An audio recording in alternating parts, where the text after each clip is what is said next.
Alrighty, so I just got done watching Boon Boomja episode 2. We got the first look at the opening and the first look at the ending, and I gotta say, the visuals for this opening is pretty good. I think the song is a knee slapper, I do enjoy it. And the ending, I do enjoy the ending as well, because it's been a while since we've gotten an ending dance in Super Sentai since Kira Major.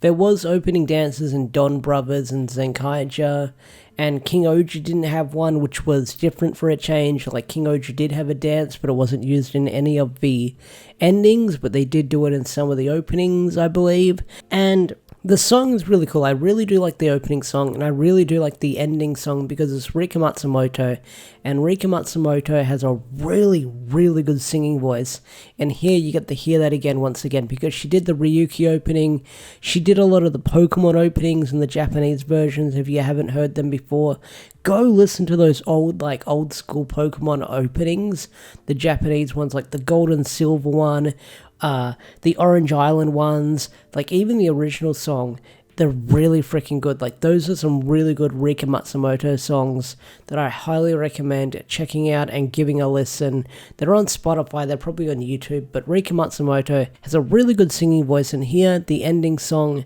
did not disappoint. Now, the opening does have a mystery character showing up in there that we know nothing about, but we'll probably see more of her in next week's episode. I'm guessing huge speculation that she is going to be this Boom Violet character that we've heard about for all the leaks and the rumors, so that could be her. We honestly don't know at this point, but Episode 2 I did enjoy. This was a blue-focused episode, but not only that, it was a blue-focused episode with him learning to trust Pink, because, you know, Pink randomly joined the team last week. He didn't trust her, he's not on board with her joining, and he's sort of learning to trust her in this episode, and eventually they come around and the trio is formed. Now, in this episode, we've got some seeds being planted here and there. One thing that I didn't go over is Bun Bun, the Rika Matsumoto robot, which is also the Zord.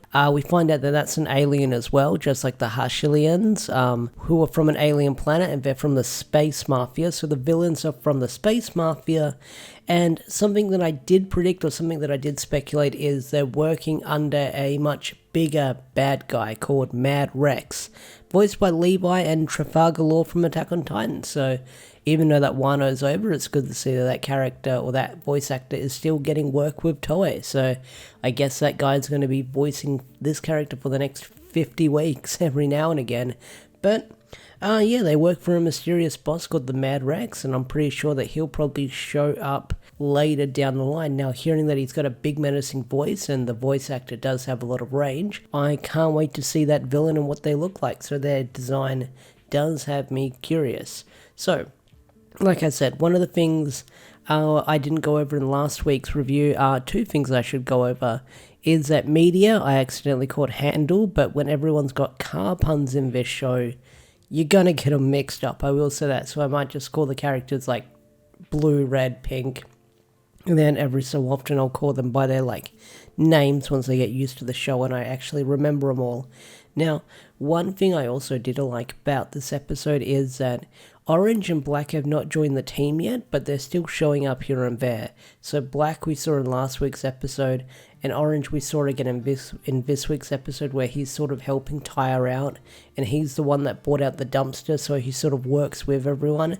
But Black is, or Excel I believe their name is this bumbling cop that we've seen running around. He's like the Bob Brady, I guess, of the police force, because he's such a klutz. Everything he does, he just gets in the way here and there. So I'm guessing that he's very new to the police force, or he's probably not good at his job. Probably both of those things. But yeah, it's curious that he just keeps showing up whenever there's alien attacks, so no doubt about it, he's probably going to be joining the Rangers later down the line.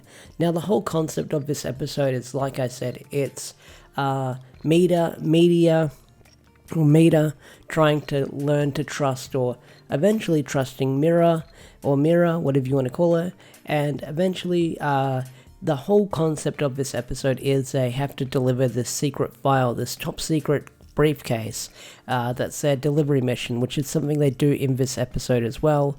They're like delivery drivers. Like, a lot of people were comparing that it's a lot like Jason Statham. Is that the name? Guy from the Transporter. It's a lot like the Transporter, where they're delivery drivers and they have to deliver certain things for their clients here in bed, which is pretty cool. What was I just, jumping over again before? Because this ramble is all over the place. So Monster, Vacuum, sucks things up. They learn to trust each other eventually. But one thing I danced over earlier before I started talking about the villains is that Tyre has this dream, but he doesn't go over what that dream is because Mita interrupts him in the episode. So we don't know what his dream is. He's like, oh yeah, all the Boom Boomjers are or I want to, and then he gets cut off. So I'm guessing that he wants to befriend all the alien cars and stuff like that later down the line. But also we also discover that Bun Bun and him met all those years ago and they got along and then they eventually started working. But then we also get this mini flashback where you see Tyre and Mita talking together and Tyre's like, hey, come work for me. And Tyre's a bit of a mystery as well because we get to see what their base looks like and it's like underneath this giant mansion. So no idea what's up with that. So they were able to defeat the vacuum monster because Mita has a plan where he realized that the monster can only suck so much. And they lure him to the dump and Tyre buys out the dump for some reason. I don't know why this was part of his plan. He just bought it out because he's got money.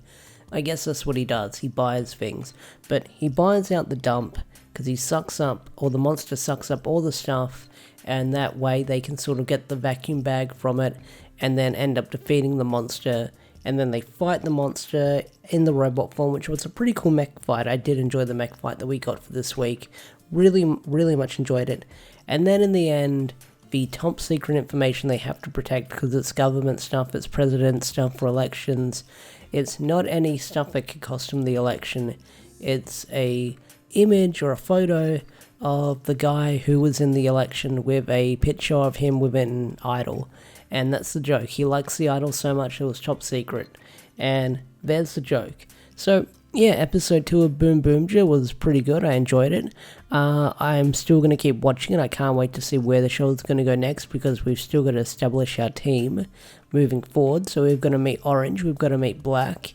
Well, we've already met them. We've got to just have their focus episodes where they finally morph. But yeah, Boom Boomja, I'm still enjoying it. What do you guys think? Do you love it? Do you hate it? Tell me in the comment section down below. I'd love to hear your thoughts and opinions. And with that said, I'll see you guys in the next video. Peace out, take care, and bye.